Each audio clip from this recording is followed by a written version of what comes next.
ஆண்டவராகிய இயேசு கிறிஸ்துவின் இனிய நாமத்தில் உங்கள் எல்லாருக்கும் என்னுடைய வாழ்த்துக்களை சொல்லிக்க நான் ஆசிக்கிறேன். ஆண்டவர் இந்த நாளை நமக்கு கிருபையாய் தந்திருக்கிறார்.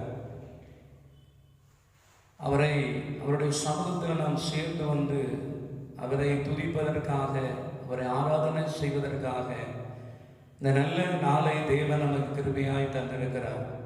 கடந்த வாரத்தின் முதல் நாள் துவங்கி ஒவ்வொரு நாளும் ஆண்டவர் நடத்தி கொண்டு வந்து இந்த வாரத்தை தேவன், இந்த நாளை, இந்த வேலையை தேவன் நமக்கு தந்திருக்கிறார். அவருடைய பார்வையிலே நம்முடைய ஜீவன் ரொம்ப அருமையாக இருந்திருக்கிறது.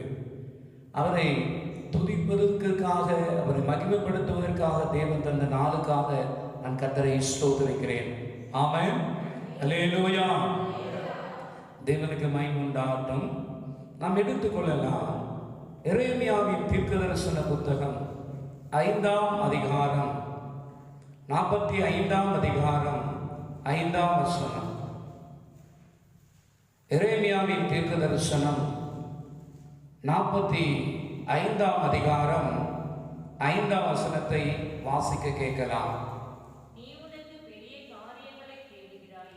நீ உனக்கு பெரிய காரியங்களை தேடுகிறாயோ? தேடாதே. இதோ மாம்சமான யாவர் மேலும் தீங்கை வரப்பண்ணுகிறேன் என்று கர்த்தர் சொல்லுகிறார். ஆனாலும் நீ போகும் சகல ஸ்தலங்களிலும் உன் பிராணனை உனக்கு கிடைக்கும் கொள்ளை பொருளாக தருகிறேன் என்று கர்த்தர் சொல்லுகிறார். அல்லேலூயா. தேவனுக்கு மகிமை உண்டாகட்டும். பிரியமானவர்களே, இன்றைக்கு தலைப்பு என்னவென்றால், நீ உனக்கு பெரிய காரியத்தை தேடுகிறாயோ? நீ உனக்கு பெரிய காரியத்தை தேடுகிறாயோ? இங்கு இந்த வார்த்தை யாருக்கு யார் சொல்லப்பட்டது? எரேமியா தீர்க்கதரிசியின் மூலமாக கூட இருந்திருக்கிற பாரூக்குக்கு சொல்லப்பட்ட ஒரு செய்தி. பாரூக்கு யார் என்றால், எரேமியா தீர்க்கதரிசி சொல்லுகிற வார்த்தையை எழுதக்கூடியவர். ஆவியானவர் எரேமியாவின் மூலமாக சொல்லப்படுகிறதான அந்த வார்த்தைகளை எழுதுகிறவர் தான் பாரூக். ஆனா பாரூக்குக்கு ஒரு மேட்டின்மை என்று சொன்னால், ஒரு பெருமை, ஒரு உயர்ந்த ஒரு எண்ணம், உயர்ந்த இடத்துக்கு போக வேண்டும் என்ற எண்ணம் அவனுக்கு சொல்லலாம். இந்த பாரூக்கை நோக்கி தேவாவியானவர் சொல்லுகிற செய்தி என்ன? நீ பெரிய காரியத்தை நீ தேடுகிறாயோ? இன்னைக்கு உலகத்துல மனுஷர்களை நாம் பார்க்கிற போது பெரிய பெரிய காரியங்களை இன்னைக்கு தேடிக்கொண்டே இருக்கிறார்கள். எனக்கு அருமையானவர்களே, வேதவசனம் என்ன சொல்லுகிறது என்பதை நாம் கவனிக்கலாம்.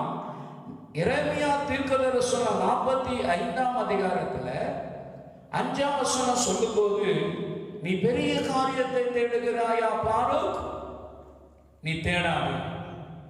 இன்றைக்கு ஆண்டவராகிய தேவனை பற்றி நன்கு அறிந்த ஜனங்கள், தேவனுடைய பிள்ளைகள், தேவனால் அழைக்கப்பட்டு, நடத்தப்பட்டு, போஷிக்கப்பட்டு, காப்பாற்றப்பட்டு, தேவனால் வைக்கப்பட்டிருக்கிற ஜனங்கள் கூட இப்படிப்பட்ட எண்ணமுடையவர்களாய் சிலர் இருக்கிறார்கள். சிலர் என்று சொல்வதை விட பலர் இன்னைக்கு காணப்படுகிறார்கள்.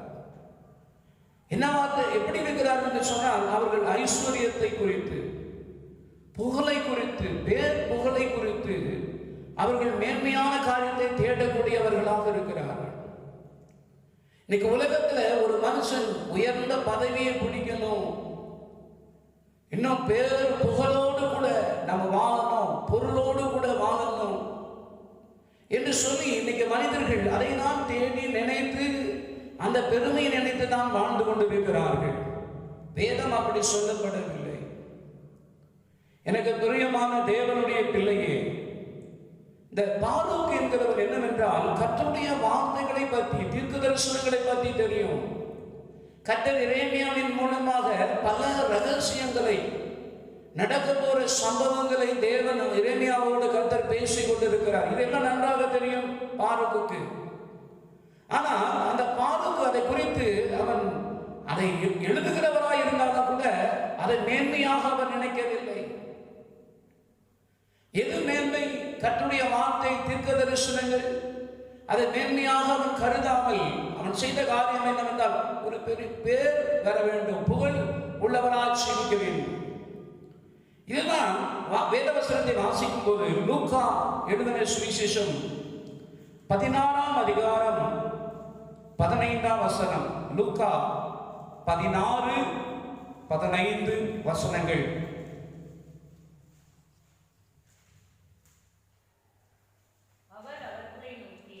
அவர் அவர்களை நோக்கி, மனுஷர் முன்பாக நீங்கள் நீதிமான்களாய் காட்டுகிறீர்கள், தேவனோ உங்கள் இருதயங்களை அறிந்திருக்கிறார். மனுஷனுக்குள்ளே மேன்மையாக எண்ணப்படுகிறது, தேவனுக்கு முன்பாக அருவருப்பாய் இருக்கிறது. மனுஷனுக்குள்ளே மேன்மையாக எண்ணப்படுகிறது, தேவனுக்கு முன்பாக அருவருப்பாய் இருக்கிறது என்று வேதம் சொல்கிறது. மனுஷனுடைய அவன் எண்ணங்கள் எல்லாம் எப்படி இருக்குதுன்னு சொன்னா, ஐஸ்வர்யம் உள்ளவனா இருக்கணும், புகழ் உள்ளவனா இருக்கணும், பதிவு உள்ளவனா இருக்கணும், இந்த உலகத்தில் நன்றான ஒரு வாழ்க்கை நல்ல செய்யணும்னு சொல்லி மனுஷங்க நினைப்பாங்க. அது தேவனுடைய பார்வையில் எப்படி இருக்கிறது? மனுஷனுடைய புத்தி எல்லாம், மனுஷனுடைய ஞானம் எல்லாம் இன்னைக்கு எப்படி இருக்கு? இந்த உலகத்துல எல்லாத்தையும் சம்பாதிக்கணும், நல்ல பேரோடும் புகழோடும் ஐஸ்வர்யங்களோடும் நல்ல ஒரு வாழ்க்கை வாழணும்னு சொல்லி மனுஷன் நினைக்கிறாங்க. இந்த பூமியில பார்க்கிற போது மனுஷங்க அதை மேன்மையா நினைக்கிறாங்க. அல்ல, எது நமக்கு மேன்மையானது? இந்த பேரும் புகழும், இந்த மேன்மையும் ஐஸ்வர்யங்களும், இந்த உலகத்தில் இருக்கிறதான எந்த காரியமும் ஒரு மனுஷனுக்கு மோட்சத்தை கொடுக்க, அவனுக்கு ஒரு பரலோக ராஜ்யத்தை கொடுக்க. ஆனா மனுஷன் இதை தேடி ஓடி கொண்டு இருக்கிறாங்க, இதை தான் தேடுறாங்க, இதை தான் நாடிட்டு இருக்கிறாங்க, இதை நினைச்சுதான் மனுஷன் வாழ்ந்துகிட்டு இருக்கிறாங்க. சிலரெல்லாம் சொல்லும் போது சொல்லுவாங்க, பணம் இருந்ததாயா பரலோகம் அப்படின்னு சொல்லுவாங்க. பணம் பரலோகத்துக்கு பாயாது. பணம் என்பது பாதாளத்துக்கு தான் போய் சேரும். பணம் என்பது உண்மையாகவே அது அநேக காரியத்தை செய்யக்கூடியதாக இருக்கு. அது எல்லா தீமைக்கும் வேர் என்று வேத வசனம் சொல்கிறது. வசனத்தை நீங்க பார்க்கிற போது மனுஷனுக்கு மேன்மையாய் எண்ணப்படுகிறது. மனுஷன் எதை மேன்மையா நினைச்சிட்டு இருக்கான்? இதைதான் நினைச்சிட்டு இருக்காங்களே தவிர மேன்மையானது ஒன்று இருக்கிறது, அதுதான் பரலோக ராஜ்யம். ஆமென், அல்லேலூயா. இது எதுவும் மேன்மையானது அல்ல. ஐஸ்வர்யம் மேன்மையா, பதவி மேன்மையா, புகழ் மேன்மையா? இதை விட ஒரு மேன்மை இருக்குதுன்னு சொன்னா அதுதான் பரலோக ராஜ்யம். அந்த மேன்மையை நினைச்சு மனுஷங்க உலகத்தில் நடக்கிறாங்களா? அந்த உணர்வடைந்து இன்னைக்கு ஜனங்க நடக்கிறாங்களா? உணர்ந்து நடக்கிறாங்களா? அந்த மேன்மை ஒன்று இருக்குது என்பதை மனுஷர்களுக்கு இன்னைக்கு தெரியாமல் இருக்கிறது. பரலோகத்தின் ஒரு மேன்மை இருக்குதா என்பதை குறித்து தெரியாமல் இன்னைக்கு அநேகர் இருக்கிறார்கள். இந்த உலகத்துல ஐஸ்வர்யங்கள் நினைச்சு இன்னைக்கு மனுஷங்க வாழ்ந்துட்டு இருக்காங்க. அதே லூக்கா எழுதின சுவிசேஷத்துல 12ஆம் அதிகாரத்தை 16 வாசித்து பாருங்கள். லூக்கா 12ஆம் அதிகாரம் 16ஆம் வசனம்.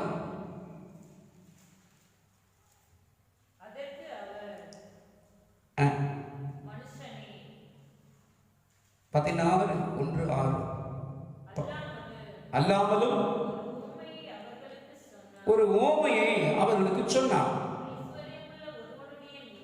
ஐஸ்வர்யமுள்ள ஒருவனுடைய நிலம் நன்றாக விளைந்தது. அப்பொழுது அவன், நான் என்ன செய்வேன்? என் தானியங்களை சேர்த்து வைக்கிறதற்கு இடமில்லையே. நான் ஒன்று செய்வேன், என் களஞ்சியங்களை இடித்து பெரிதாக கட்டி எனக்கு விளைந்த தானியத்தையும் என் பொருட்களையும் சேர்த்து வைத்து, பின்பு ஆத்துமாவே உனக்காக அநேக வருஷங்களுக்கு அநேக பொருட்கள் சேர்த்து வைக்கப்பட்டிருக்கிறது. நீ இளைப்பாரி புசித்து குடித்து பூரிப்பாக சந்தோஷமாய் இரு என்று என் ஆத்மாவோடே சொல்லுவேன் என்று தனக்குள்ளே நினைத்து சிந்தித்து சொல்லிக் கொண்டான்.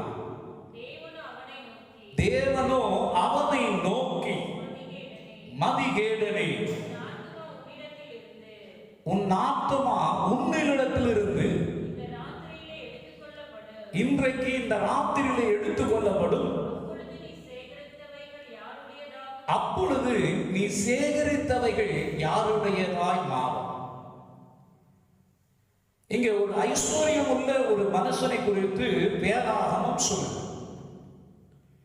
அந்த ஐஸ்வர்யம் என்று சொல்லும்போது கர்த்தர் அவனை ஆசீர்வதித்திருந்தார். அவனுடைய வயல்களை தேவன் ஆசீர்வதித்தது நிமித்தமாய், அதனால் அந்த வயலில் வந்ததான அந்த தானியத்தில் வந்ததான ஆசீர்வாதங்கள் அவன் பொருட்களை வாங்கக்கூடியவனாக இருந்தான். வேதம் சொல்லுது, அவன் களஞ்சியம், ஏற்கனவே களஞ்சியம் இருக்கு, அந்த களஞ்சியத்தை இன்னுமா இடித்து பெரிதாக கட்டினான். ஏன்னா தானியத்தை கொண்டு ஒன்று சேகரிக்கணும், பொருட்களை கொண்டு ஒன்று சேகரிக்கணும், சேர்த்து வைக்கணும். இன்னைக்கெல்லாம் பாருங்க நடைமுறையில், இன்னைக்கு நம்ம தேசத்தில் கொரோனா என்கிற ஒரு வைரஸ் நீங்கள் அநேகரை கொண்டுகிட்டு இருக்குது. தேசம் மாத்திரமல்ல, உலகத்துல எல்லாம் கொரோனா என்கிற வைரஸ் இன்னைக்கு மோசமா அதை தலைவிரித்து ஆடி கொண்டு இருக்குதுன்னு சொல்லலாம். ஆனா வசனத்தை நீங்க பார்த்தீங்கன்னு சொன்னா, இன்னைக்கு இப்படிப்பட்ட நிலையில் இருக்கிற போது இன்னைக்கு ஜனங்க என்ன பண்றாங்க? நன்மை செய்கிறதுக்கு இறுதி இருக்குதா? இன்னைக்கு எத்தனையோ பேர் இன்னைக்கு மரித்து, எத்தனையோ பேர் இன்னைக்கு வியாதியில பாதிக்கப்பட்டு, இன்னைக்கு எத்தனையோ பேர் பஞ்சத்திலும் பசியிலும் கிடக்கிறாங்க. ஆனா இருக்கிறவங்களுக்கு கொடுக்கிறதுக்கு மனசு இன்னைக்கு வருகிறது இல்லை. இங்க வேதவசனம் சொல்லுகிறது, இந்த ஐஸ்வர்யம் உள்ளதான ஒரு மனுஷன் இன்னும் ஐஸ்வர்யத்தை சேர்க்கணும்னு தான் நினைக்கிறான்.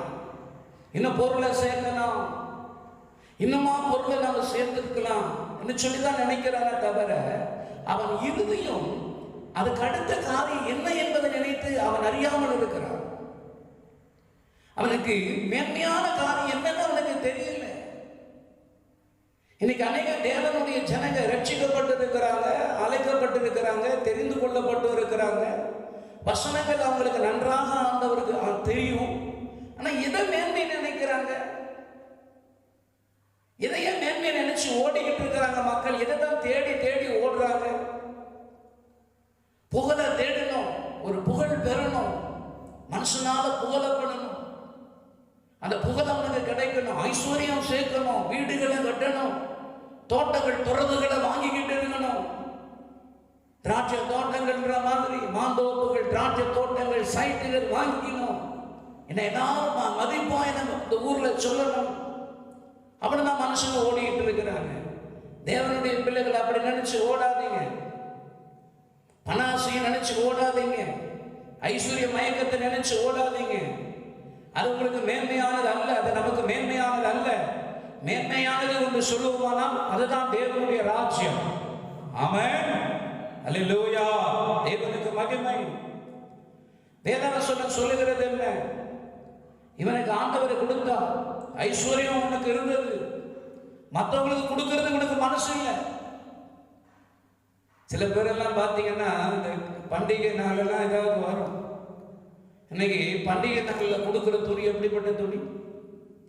இவங்க நல்ல துணியை வாங்கிக்குவாங்க, அவங்களுக்கு துணி சேரவே சேராது. அந்த துணியை பார்த்து அவங்களுக்கு சேரவே சேராது.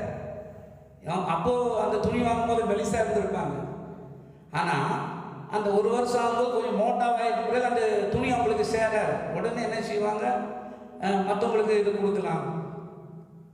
இவங்க நல்ல துணியை இவங்க போட்டுக்குவாங்க, ஆனால் சேராத துணியை கொண்டு வந்து மற்றவங்களுக்கு சேர்த்துவாங்க. பெரியம்மா தேவனுடைய அப்படிப்பட்ட நீ அப்படி சேர்த்து வரலாம், நீ தேவனுடைய ராஜ்யத்துக்கு நீ சேரவே மாட்டேன் என்பதை தெரிஞ்சுக்க. அதான் உண்மை. கர்த்தருக்கு சோத்திரம். கர்த்தர் உனக்கு கொடுத்தாருன்னா இல்லாதவனுக்கு நீ கொடு. அது ஒரு சமயம். ஆகாரம் இல்லாதவருக்கு ஆகாரம் இல்லாதவங்களுக்கு கொடு. துணி இல்லைன்னா துணி இல்லாதவங்களுக்கு புது துணியை வாங்கி போய் கொடு. பணம் உனக்கு பற்றாக்குறை என்ன, உனக்கு பணத்தை கொஞ்சம் உதவி செய். அது பரலோக ராஜ்யத்தில் உனக்கு மிகுதியா இருக்கும். ஏமா அல்லேலூயா, தேவனுக்கு மகிமை உண்டாகும். ஆனா இவனுக்கு மனசே இல்லையே. சேர்த்து வை, பீரோவில் சேர்த்து வை, வீட்டில் பேங்க்ல சேர்த்து வை, பீரோவில் சேர்த்து வை, நகையை சேர்த்து வை. சில பேர் என்ன சேர்த்து சேர்த்து சேர்த்து வைப்பாங்க. ஆனால் நாரமாயம் வருவாங்க, யாராவது தூக்கிட்டு போயிட்டே இருப்பாங்க. ஐயோ ஐயோ ஐயோ அடிச்சுக்குவாங்க பாருங்க. இருக்கிற நாட்களில் நன்மையை செய்யும்.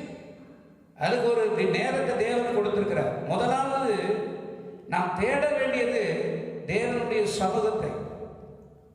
அதுதான் நமக்கு மேன்மை. தேவனுடைய சமூகத்தில் தான் அவருடைய வார்த்தைகள் வெளிப்படுகிறது. தேவனுடைய சமூகத்தை ஒரு மனுஷன் தேடுவானே ஆனால் அவனுக்கு மேன்மையான காரியத்தை அந்த ஆண்டவர் சொல்லிக் கொடுக்கிறார். எப்படி என்று சொன்னால், தேவனுடைய ஆவியானவர் நடத்திப்புக்காரர்கள் மூலியமாகவும் போதகர்கள் மூலியமாகவும் சபைகளிலே தீர்க்கதரிசிகள் மூலியமாகவும் அவருடைய வார்த்தைகள் அங்கே சொல்லப்படுகிறது. அந்த வார்த்தையை கேட்டு நாம் நடக்கும்போது நமக்கு மேன்மையானதை தேவன் தருகிறார். அதுல எந்த சந்தேகம் கிடையாது. கர்த்தருக்கு தோத்திரம். தீர்க்கதரிசியாக எரேமியாவின் மூலம் இஸ்ரவேல் ஜனங்களுக்கும் யூத ஜனங்களுக்கும் தேவனுடைய வார்த்தை சொல்லப்பட்டது. ஆனா அது அநேகர் அந்த வழியிலே நடக்கல, அந்த வழியிலே தேடல. அதில் பாருக்கும் ஒருவராக இருந்தார். பாருக்கு தேவனுடைய வார்த்தை எழுதுகிறவராய் இருந்தாலும், அந்த வார்த்தையை கேள்விப்பட்டவராய் இருந்தாலும், தீர்க்கதரிசியாகி எரேமியாவின் மூலமாய் கேட்கப்பட்ட வார்த்தையாய் இருந்தாலும், அதற்கு அந்த பாருக்கு நடக்காதவராக இருந்தார். அந்த மேன்மைக்கு அந்த எவ்வளவு பெரிய மேன்மையை அவர் இழந்து போனார் என்று தான் நாம் சொல்லணும். இங்க வேத வசனத்தை வாசித்தா இந்த மனுஷன் என்ன சொல்லுகிறான்? லூக்கா 12ஆம் அதிகாரத்தில் ஆண்டவர் பார்த்து அவனை பார்த்து ஒரு கேள்வி கேட்டார். நீ சேர்த்து வைக்க நினைக்கிற, ஆனா உன் ஆத்மா இன்னைக்கு எடுபட்டு போகும். ஆனால் நீ சேகரித்தது யாருடைய மாறும். சில பேர் சேர்த்துக்கிட்டே இருப்பாங்க. கோபம் மனுஷன் வர பணத்தை சேர்க்கிறனா சேர்த்துனே இருக்கணும், பொருளை சேர்க்கிறனா சேர்த்துட்டே இருக்கணும், துணியை சேர்க்கிறனா சேர்த்துட்டே இருக்கணும், செருப்பை சேர்க்கிறனா சேர்த்துட்டே இருக்கணும், பொருள் ஆபரணங்களை சேர்க்கிறனா சேர்த்துட்டே இருக்கணும். ஒரு ஸ்டாப்பே இருக்காது மனுஷனுக்கு. போதும் என்கிற மனசு எல்லாருக்கும் வரதில்லை. போதும் நமக்கு அவர் சொல்லி யாரும் சொல்லவே மாட்டாங்க. சேர்க்கணும் சேர்க்கணும் சேர்க்கணும். சேர்த்துட்டு உன் ஆத்மாவை விட்டா, உன் ஆத்மா மேன்மையானதை தேடாம விட்டா நீ எங்கே போவாய்? நீ எல்லாத்தையும் சேர்த்துட்டு உன் ஆத்மாவை தேவனிடத்தில் சேராம இருக்கும் என்று சொன்னால், பரலோக ராஜ்யத்துக்கு தேவனுடைய ராஜ்யத்துக்கு தேவன் வரும்போது நீ சேருவாயா? சில பேர் சொல்லுவாங்க சேர்ந்துட்டாங்க. எங்க சேர்ந்துட்டாங்க? அவங்க போய் இயேசுநாதருக்குள்ள போய் சேர்ந்துட்டாங்கப்பா.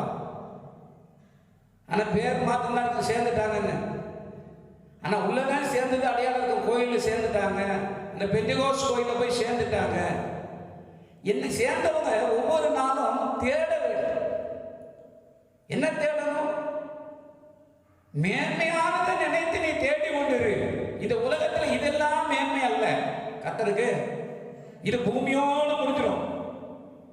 மேன்மை என்பது என்னன்னு கேட்டா, அது பரலோக ராஜ்யத்தில் தேவன் வைத்திருக்கிற மேன்மையான இடங்கள் இருக்கிறது. கர்த்தருக்கு சோத்திரம். அல்லேலூயா அல்லேலூயா. தேவனுக்கு மகிமையுண்டாகட்டும். சங்கீத புத்தகம் 105ஆம் அதிகாரம் 4ஆம் வசனம். சங்கீதம்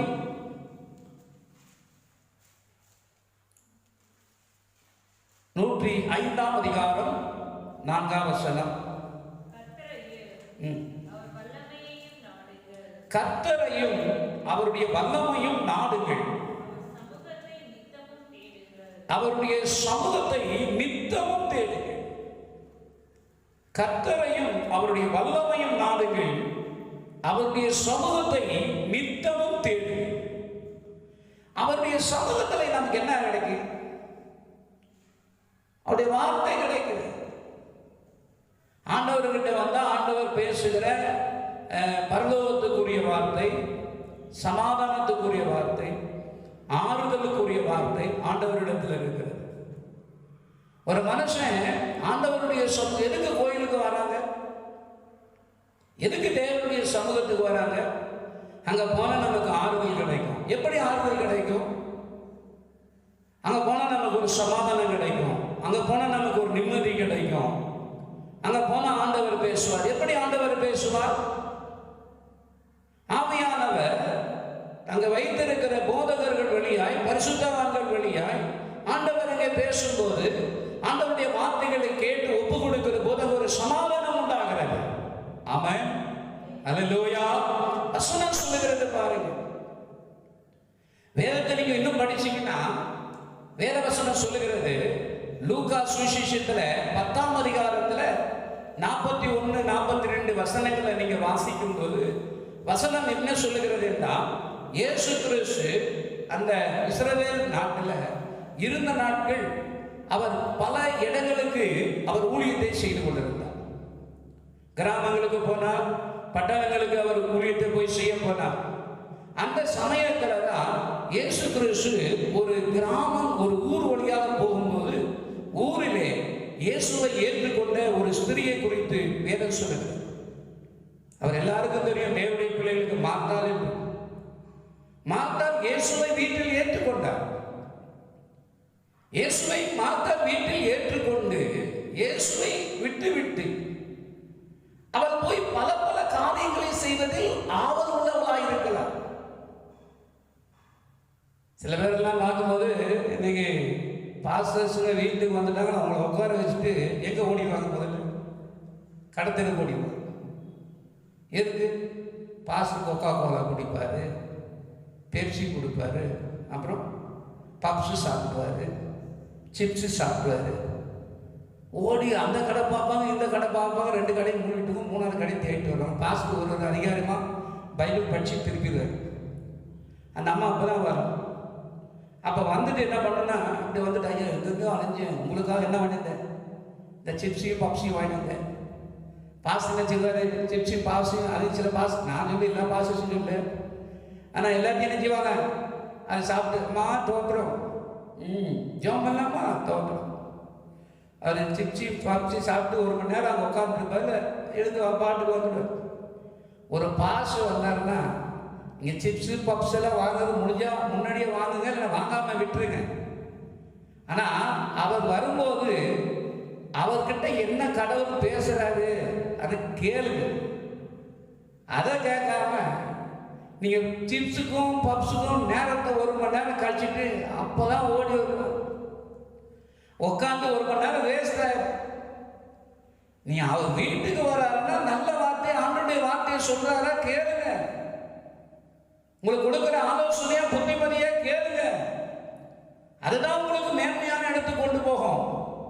நீ கொடுக்குற சிப்ஸ்னாலும் பப்ஸ்னாலும் அப்புறம் காணிக்கினாலும் நீ பரலோகம் போவான கணக்கு காணாதே விசுவாசியே, நீ காணவே மாட்டாய் பரலோகத்தை.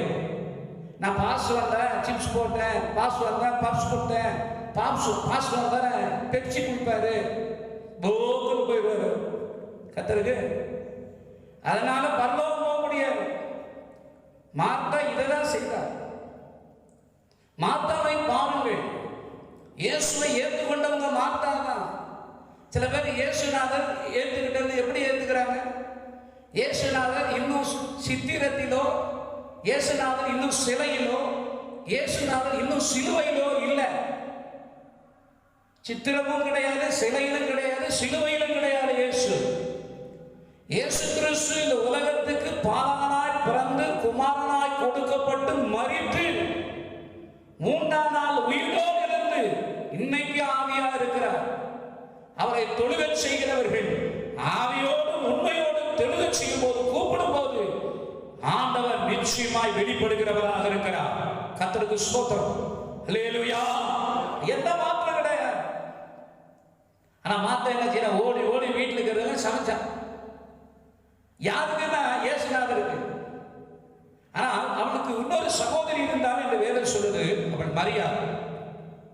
வேதம் பார்த்தீங்கன்னா மரியாள் இயேசுவின் சமூகத்திலே இயேசுவின் பாதத்தின் அருகே உட்கார்ந்து அவருடைய வார்த்தையை கேட்டுக் கொண்டிருந்தால். அது என்ன வார்த்தை?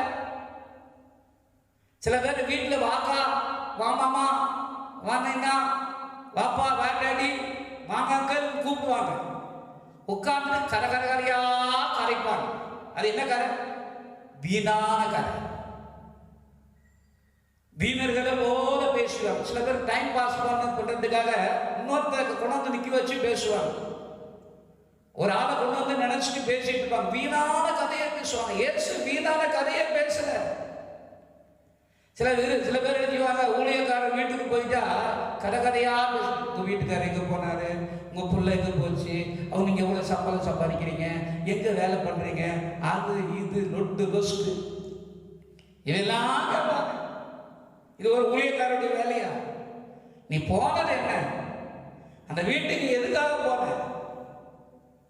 அந்த காரியத்தை நீ செய். இயேசு கிறிஸ்து மார்த்தாளின் மரியாள் வீட்டுக்கு போகும்போது பரலோகத்தின் மேன்மையை குறித்து அவரோடு கூட பேசிக் கொண்டிருக்கிறார்.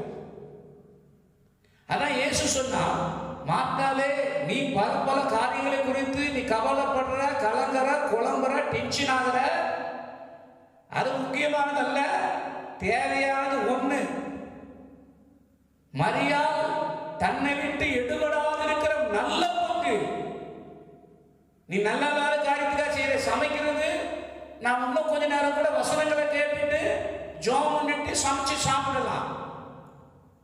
ஆனா தேவனுடைய வார்த்தை உனக்கு கிடைக்கிற போது நீ நினைச்சீங்க அந்த வார்த்தையை கேட்டு அதன்படி நடக்க ஒப்பு கொடுக்கணும். அல்லேலூயா சொல்லுங்க. அல்லேலூயா. தேவனுக்கு மகிமை. பிரியமான தேவனுடைய பிள்ளைகளே, வேதவசனம் என்ன சொல்லுகிறது? மார்த்தாள் இப்படி பல காரியங்கள். இன்னைக்கு மார்த்தாளை போலதான் இன்னைக்கு அநேக கிறிஸ்துவங்க இருக்கிறாங்க.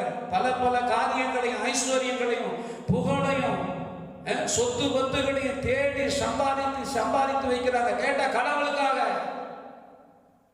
கடவுளுக்காக நீ இதை சேர்த்துட்டு உன் ஆத்துமா விட்டுன்னு ஆண்டவர் சொன்னாரா? பாருங்க, இஸ்ரவேலுக்கு ராஜாவாக தேவன் சவுலை ஏற்படுத்தினார். ஆனா சவுல் மேன்மைக்குரியவராக இருக்க வேண்டிய சவுல் அந்த மேன்மையான இடத்துக்கு வராததுக்கு காரணம் தெரியுமா? அவருக்கு கூட ஐஸ்வர்யத்தையும் புகழையும் பதவியையும் மேன்மையும் நினைத்ததினால, இந்த பூமியின் மேன்மையின் ராஜாவா இருக்கும் நினைத்ததினால. ஆனால் அந்த இடத்திற்கு சவுல் வர முடியவில்லை. வேதாகம் சொல்லுகிறது, அவன் பட்டயத்தினால அவனே கொல்லப்பட்டான் என்று பார்க்கிறான். காரணம் என்ன? அவன் இடத்திலிருந்ததான அந்த பெருமை, ஐஸ்வர்யம், புகழ் தனக்கு வைத்துக் கொள்ளுது. அப்படி அல்ல. கர்த்தர் எதற்காக அழைத்திருக்கிறார் என்பதை நாம் நன்றாக அறிந்து கொள்ள வேண்டும். இதற்காக ஆண்டவரை நாம் ஏற்றுக்கொண்டோம். இயேசு கிறிஸ்துவை ஏற்றுக்கொண்டு சொல்றவங்க செவி எப்படி இருக்கணும்? வசனத்தை கேட்டு நடுகிறோமா? ஆராதனை 9 மணி, ஆனா வர்றது எத்தனை மணி? 11 மணி. அதுல என்ன வசனம்? நான் 2 வார்த்தை கேட்டுட்டு அவர் சொல்லுவார், பிதா சுதன் பரிசுத்த ஆவியின் பெயராலே ஆமென். முடிஞ்சு போச்சு, அவ்வளவுதான். அப்போ உடனே அதுல சொல்லுவோம், கடைசி நேரத்தில் போன என்ன ஒரு எழுப்புதல் தெரியுமா? 11 மணிக்கா?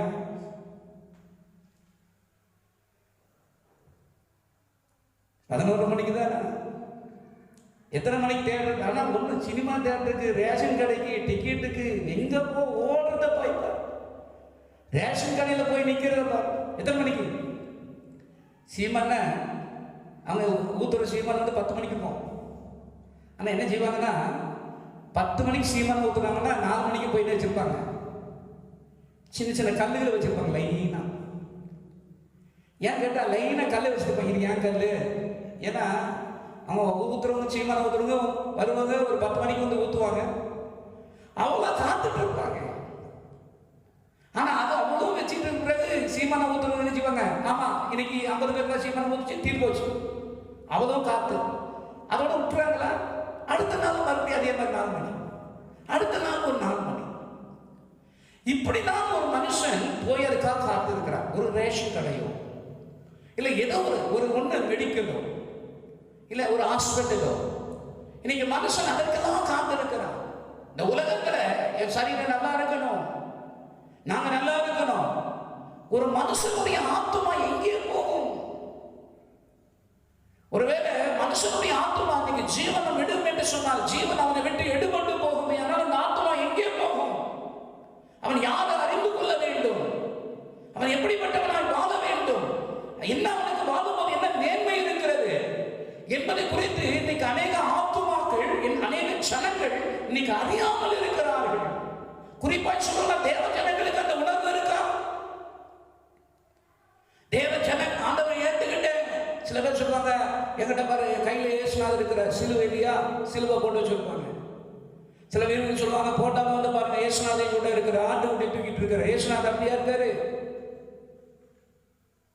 இன்னைக்கு அநேகர் அதை பார்த்துட்டு சொல்லுவாங்க, அப்படியெல்லாம் இயேசு கிறிஸ்துவானவர் இருதயத்துக்குள்ள வரணும். நீ பாவத்தை உணர்ந்து அதிலிருந்து மனம் திரும்பி ஆண்டவராக இயேசு கிறிஸ்து உனக்கு ரத்த சிந்தினார் என்று அறியும் போது, அந்த உணரும் போது இயேசு கிறிஸ்துவின் ஆவியானவர் உனக்குள்ள உணர்த்தி உள்ள வரும்போது உனக்குள்ள அந்த இயேசு கிறிஸ்துவை தான் நீங்க ஏத்துக்கணும். இங்க வேதவசனம் என்ன சொல்லுகிறது? இன்னைக்கு உணர்வு இருக்கா? ஜனங்க உணர்ந்து தேவனுடைய சமூகத்தில் வராங்களா? இதான் சங்கீத புத்தகத்தை நீங்க எடுத்துக்கிட்டுங்க, 14ஆம் அதிகாரம், சங்கீதம் 14:2 வசனங்கள். சங்கீத புத்தகம் 14ஆம் அதிகாரம் 2ஆம் வசனம். தேவனை தேடுகிறவன், தேவனை தேடுகிற உணர்வுள்ளவன் உண்டோ என்று பார்க்க கர்த்தர் பரலோகத்திலிருந்து மனுபுத்திரரை கண்ணோக்கினார். அல்லேலூயா. உணர்வுள்ளவன் இருக்கிறானா? தேவன் தான் பாவங்களை மன்னிக்கிறவர் என்ற உணர்வு இருக்கா? தேவன் தான் ரட்சகர் என்பதை உணர்வு இருக்குதா? தேவன் தான் பரலோகத்தை கொடுக்கிறவர் என்று உணர்வு இருக்கா? தேவன் தான் மோட்சத்தை கொடுக்கிறவர் என்று உணர்வு இருக்கா? உணர்வுள்ளவன் உண்டோ என்று கர்த்தர் பரலோகத்திலிருந்து பார்க்கிறார். ஆண்டவர் பார்க்கிறார். அவருடைய கண்கள் பூமி எங்கும் உலாவி கொண்டிருக்கிறது. உணர்வுள்ளவன் உண்டோ? கர்த்தர் மெய்யாகவே, அவர் உண்மையாகவே பார்க்கிற தேவன். ஆண்டவருடைய அனுமதி இல்லாம மனுஷனுக்கு ஒண்ணு நடக்காது. அப்படியானா கர்த்தர் எல்லாவற்றையும் அவர் கவனிக்கிறார். வேத வசனத்தை பாருங்க. ஒரு ஒரு ஊரிலே, ஒரு தேசத்திலே ஒரு மனுஷன் இருக்கிறான். அந்த தேசம் சீரியாவின் தேசம். அந்த தேசத்தில் அந்த ஒரு மனுஷன் இருக்கிறான். அவன் பேர் நாகமான். அவன் நாகமான் அந்த மனுஷன் இருக்கிறான். அவனுடைய சரீரத்திலே பெண் குஷ்டம், பயங்கரமான குஷ்டரோகியா இருக்கிறான். அந்த இடத்துல நாகமான் இடத்துல இருக்கிற இடத்துல அந்த வீட்டிலே ஒரு வேலை செய்கிற ஒரு பெண், ஒரு தேவனை அறிந்த ஒரு பெண், கடவுளை அறிந்த ஒரு பெண்மணி, அவள் தேவனை பற்றி உணர்ந்தவளாய் அவள் சொல்லுகிறார், ஐயா நீர் இப்படி வெண்குஷ்டத்தோடு ஏன் இருக்க வேண்டும்? இஸ்ரவேல் தேசத்தில் ஒரு மனுஷன் இருக்கிறார். அந்த மனுஷன் பேர் எலிசா. அப்படியே நான் அந்த மனுஷன் உண்மையாகவே ஜெபிக்கும் போது ஒரு பெரிய அற்புதம் நடக்குது ஐயா என்று நாகமானுக்கு சொல்லும் போது, நாகமான் ஒரு படை தலைவனாய் இருந்து அங்கிருந்து புறப்பட்டு இஸ்ரவேலில் இருக்கிறதான எலிசாவை பார்க்க வந்தான் பார்க்கிறோம். ஏனென்றால் அந்த பெண்மணி முதலாவது உணர்ந்து கொண்டான் மெய்யான கடவுளை பற்றி. இன்னைக்கு ரட்சிக்கப்பட்டிருக்கிறாங்க, மற்றவங்களுக்கு சொல்றாங்கன்னா எஜமானா இருக்கிறவங்க கிட்ட வேலை செய்யறவங்க பயப்படுவாங்க. ஆனா அந்த பெண்மணி பயப்படல, தைரியமா சொல்றாங்க, இயேசுநாதன் உண்மையாக கடவுளாகிய தேவன் உண்மையாக உங்களுக்கு சுகம் தருவார். அந்த தேவன் உண்மையாகவே உங்களுக்கு மேல இருக்கிறதான ரோகங்களை மாறும். அவரை நம்பி அவரை விசுவாசித்து நீங்க போங்க, நிச்சயமா ஒரு காரியத்தை நடப்பதை நீங்க பார்ப்பீங்க நம்பிக்கையா சொன்னாங்க. அந்த வார்த்தையை அவன் அறிந்து கொண்டு அந்த தேசத்திலிருந்து புறப்பட்டான். இன்னைக்கு எத்தனையோ பேர் பாவத்தில் இருக்கிறாங்க, அக்கிரமங்களில் இருக்கிறாங்க, அநியாயங்களில் இருக்கிறாங்க, பணாசை பிடிச்ச பிசாசுக்குள்ள அடிமையா இருக்கிறாங்க, செய்வனைகளில் இருக்கிறாங்க, சூனியத்தில் இருக்கிறாங்க, மந்திரீகத்தில் இருக்கிறாங்க. இவங்க மெய்யான கட்டுகள் அறுக்கப்பட வேண்டுமே, ஆனால் உண்மையான கடவுளை பற்றி அவங்களுக்கு சொல்லுங்க.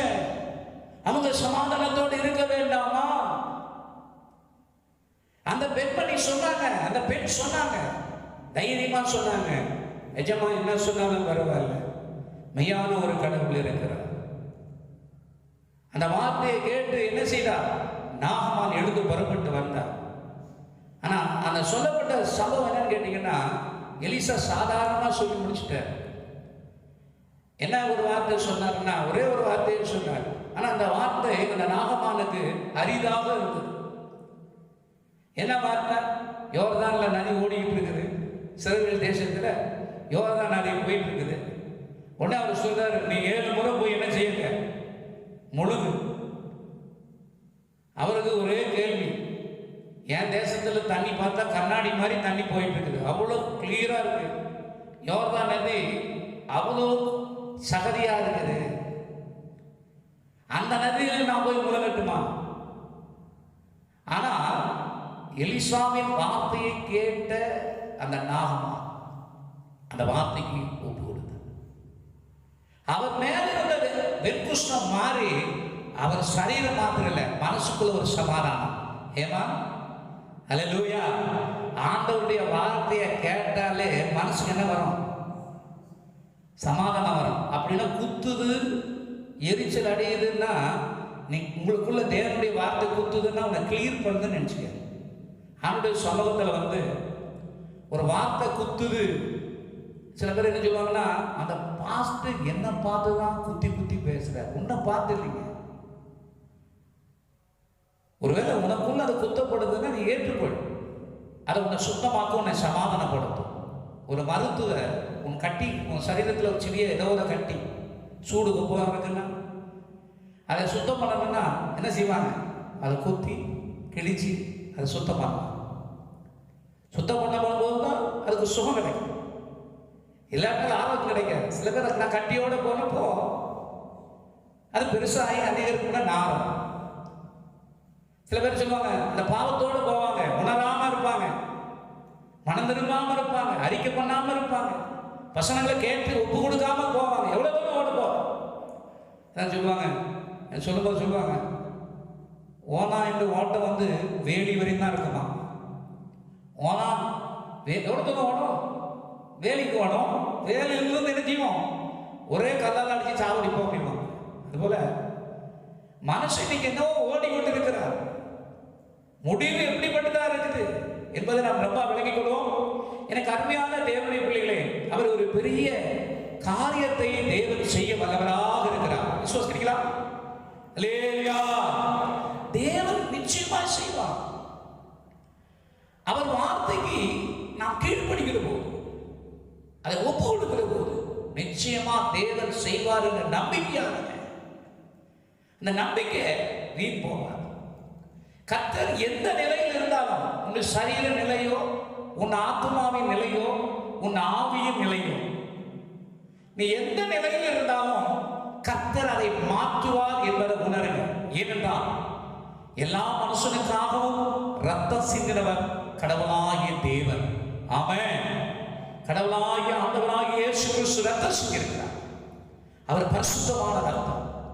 அந்த ரத்தத்தில் உயிர் உண்டு, அந்த ரத்தத்தில் ஜீவன் உண்டு, அந்த ரத்தத்தில் பாவ மன்னிப்பு உண்டு. அந்த ரத்தம் இன்றைக்கு கூட நமக்காக சிந்தப்பட்டது என்பதை உணர்வோமானால் நிச்சயமாக ஒரு பெரிய மாற்றத்தை காண்போம். தேவன் என்னை முடியாத காரியங்கள் நமக்கு செய்வார். விசுவாசிக்கிறீங்களா? ஆமென். அல்லேலூயா, அல்லேலூயா. தேவனுக்கு எல்லா வகையிலும் மகிமை. அதான் வேதம் சொல்லுது. யோபுவின் புஸ்தகம் 9ஆம் அதிகாரம் 10ஆம் வசனத்தை கொண்டு வாசிங்க. யோபுவின் புஸ்தகம் 9 வாக்கியம் 10.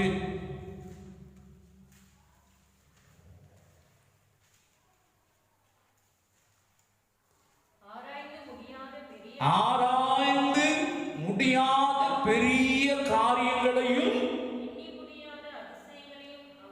எண்ணி முடியாத அதிசயங்களையும் அவர் செய்வார். அல்லேலூயா. உன் புத்திக்கு எட்ட ஆராய்ந்து பார்க்கவும் முடியாது. நம்ம புத்திக்கு எட்டாத காரியத்தை கர்த்தர் செய்வார். அப்படியானா அந்த ஆண்டவருக்கு நம்ம என்ன பண்ணணும்? வார்த்தைக்கு ஒப்பு கொடுக்கணும். நாகமாக உற்சாகமா வந்தார்.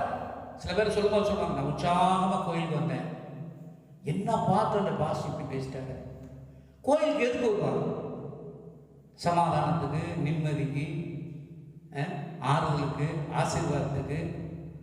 இதுக்காக வந்தா அந்த பாஸ்டர் பேசுற பேச்சியாது மூஞ்சி பாரு அப்படி காமிக்கிறார் மூஞ்சி. பழைய பாட்டு காலத்தில் எலிசா வந்தார், எலிசா இருக்கார்.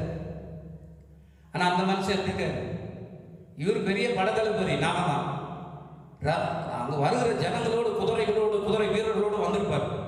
டடா டாடா டாடா அப்படி வந்து இறங்கிருப்பார். அவங்ககிட்ட நான் வரும்போது ஊழியக்காரர்கள் வரும்போது சும்மா வரல. இப்பெல்லாம் நாங்கள கை வீசு நடைபோடுன்னு வந்துடுறீங்க. ஆனால் அன்னைக்கெல்லாம் அந்த நாகமான் ஊழியக்கார பார்க்கறதுக்கு நிறைய மாற்று வஸ்திரங்கள். இன்னைக்கு எத்தனையோ பேர் ஊழியக்காரங்க சாப்பாடு இல்லாமல் இருக்காங்க இல்லையா, துணி இல்லாமல் இருக்காங்க, எத்தனையோ குறை உள்ளவங்களா இருக்காங்க. ஆனா அவங்கள வருகிற பார்ப்பது எப்படி வந்து பார்க்கறாங்க? வெறுங்கையாய் பரலோகத்தில் வந்திடே நேசுநாதா பாட்டு. ஆனா வெறுங்கையா தான் வராங்க. அதுக்காக நீங்க கொண்டாந்து அப்படி இல்லை. ஆனா அவர் என்ன செய்தார்? ஆண்டவரை பத்தி கேள்விப்பட்ட மாத்திரத்தில், ஒரு வேலைக்காரியின் பெண் சொல்லப்பட்ட மாத்திரத்தில், அந்த போகும்போது ஊழியக்காரர்கிட்ட சும்மா போகக்கூடாது. ஆனா ஊழியக்காரர் எதையும் வாங்கவே இல்லை கர்த்தருக்கு. அதுக்காக சில பேர் சொல்லுவாங்க, அவர் தான் போனா எதுவுமே சாப்பிட்றது இல்லையே, எதுவுமே அவர் வாங்குறது இல்லையே. நீங்க தேவாலயத்துக்கு போனா நீங்க சும்மா போவாதீங்க. ஒரு பரிசுத்தவான்களை பார்க்க போனா சும்மா போவாதீங்க, வெறுங்கையா போவாதீங்க. ஏன்னா நீங்க கொண்டு போய் ஆண்டவருக்காக கொடுக்கும் போது ஆண்டவருக்குள்ள என்ன பண்ணுவார்? ஆசீர்வதிப்பா. அதாவது நீங்க கொடுக்கணும் என்பதற்காக செய்தி அல்ல. இந்த செய்தி நாகமான் கொண்டு வந்தான். வேதத்தை நீங்க பாத்தீங்கன்னா நீங்க படிச்சிருக்கீங்க. 2 ராஜாக்கள் 5ஆம் அதிகாரம் 10ஆம் வசனத்தையும் அப்படி படிங்க. 2 ராஜாக்கள் 5ஆம் அதிகாரம் 10ஆம் வசனம். அப்பொழுது எலிசா